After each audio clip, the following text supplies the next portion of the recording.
Hi, I'm Bart Hanson. I'm the owner and operator of CrushLivePoker.com. The following hand comes from our call-in show that we record at 4:45 p.m. Pacific Time every Monday.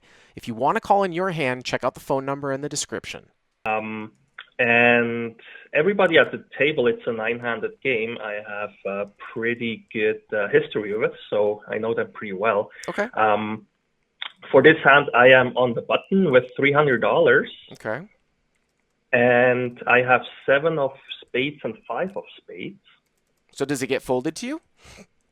No, the under the gun calls the $2, and Okay. then the hijack makes it $12. And I call the $12 on the button with, I like those suited one gappers. Maybe it's a bit loose. Well, The overall game is, go ahead. is the hijack as deep as you? Like, does the hijack have 300 as well? He does, yes. Okay.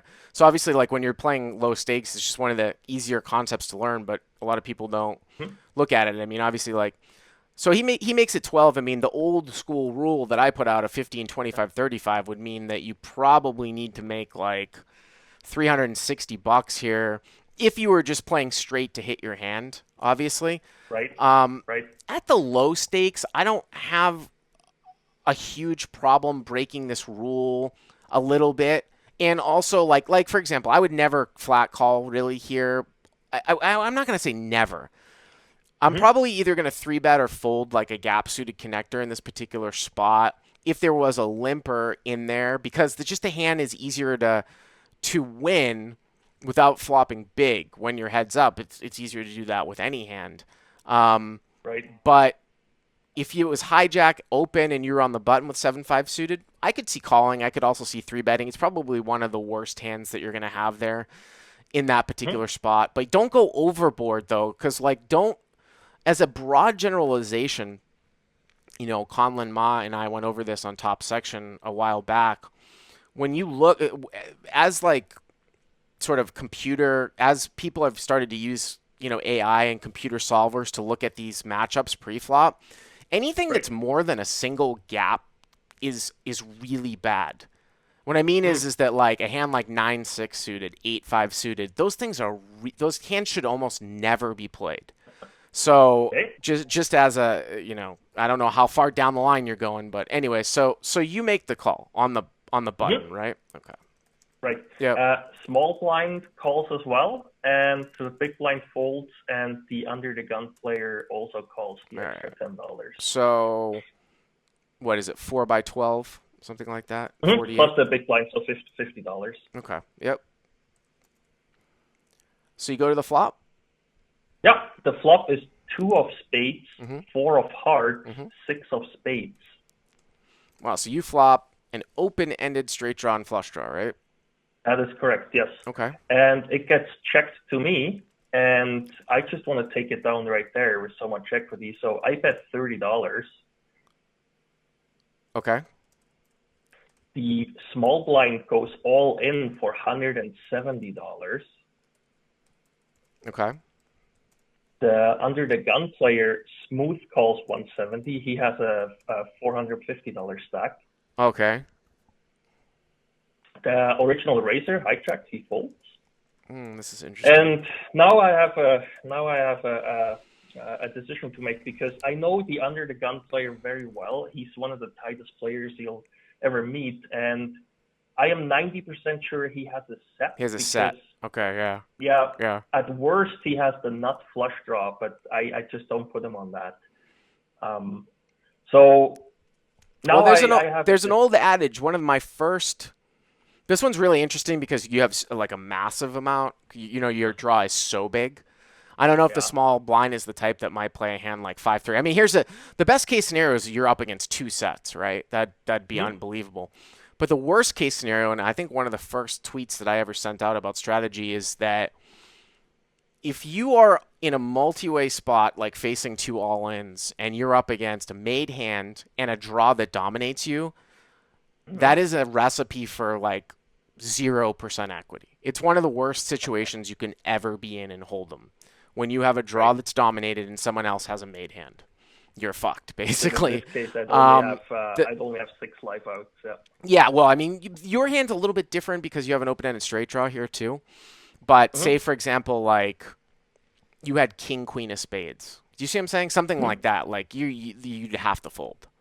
You know what I mean? Like you could be Right. drawing Right. dead. Um, Mm-hmm. 7-5 of spade. I mean, this is interesting here with the math. I mean, 30 all in, so it's like 200 and then 3 7. So the pot is 420 and it's Right. 140 for you to call, but then you Right. only have 130 more, right? If you call? And that was exactly my conundrum. Like if Yeah. I had more left, I would probably just smooth call. And if I hit the turn, I know I can I can push the under the gun player out, because at that point he would put me on a flush if I did hit the flush. But in this case, I just ended up shoving all in with the 130 more, and the Well, under here's the the thing. gun Before player you even said obviously. that, I mean, that's the weird, Right. awkward. Here's the awkward part of this hand is that the awkward part of this hand is your stacks in the sense that if you call right, Mm-hmm. you're going to get incredible price on the turn. Right. But at the same time, though, you wonder if I still think that if you I'm not saying I think that this hand's a fold actually.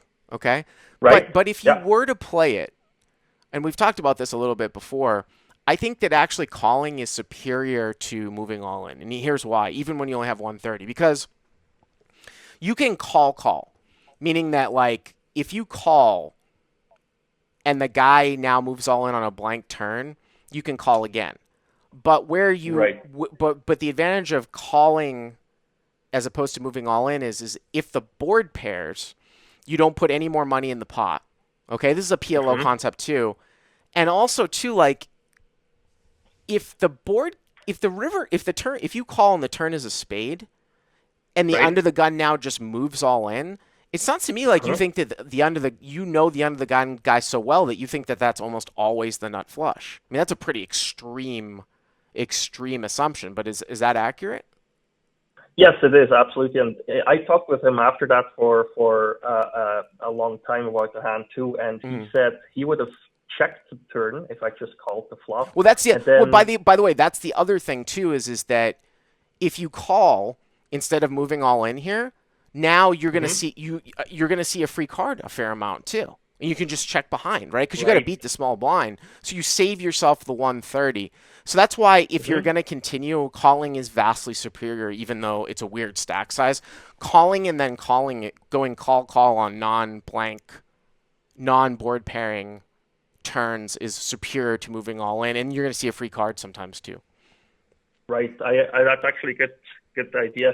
Yeah. The only reason I shoved was that with this outcome, I didn't think, he checks it to me on the turn. I have a flush with the 130. I would never be able to push him off. But seeing that free card on the turn, that's a good point. I like that. Yeah. So what ended up happening? He river quad deuces, and the other guy actually did have 3-5 offsuit. Okay, so you're a That's a really straight. good. You're actually have a. You're in. I mean, that's. I mean, here's the thing. Like, then it's a disaster for you to fold with what they have, right? Right. Like you have a definitely enough equity, um, Hmm. but it might be a little bit optimistic when you hold a five in your hand to think that someone's going to have 5-3 and the other person's going to have a set. Obviously, if you see the hands, then Hmm. you're in great. You can't fold, right? But Right. I just think that you're going to be up against a higher draw so much that, or the small blind might have flopped 5-7 as well, right? So, but it's interesting. I still think that probably it's a fold. I would say, Hmm. but if you want to call, you're gonna call and then call. You're gonna call, not jam, because jamming just doesn't Right. really do anything, right? Okay. Yeah, I like that. Yeah, perfect. Thank you so much. All right. Thanks for the call. Hey guys, if you like what you've seen here, please click on the subscribe button and you'll get notified every time we put up a new video. And if you want to check out crushlivepoker.com for the first month free, use the code YTA200. Click on the link right there.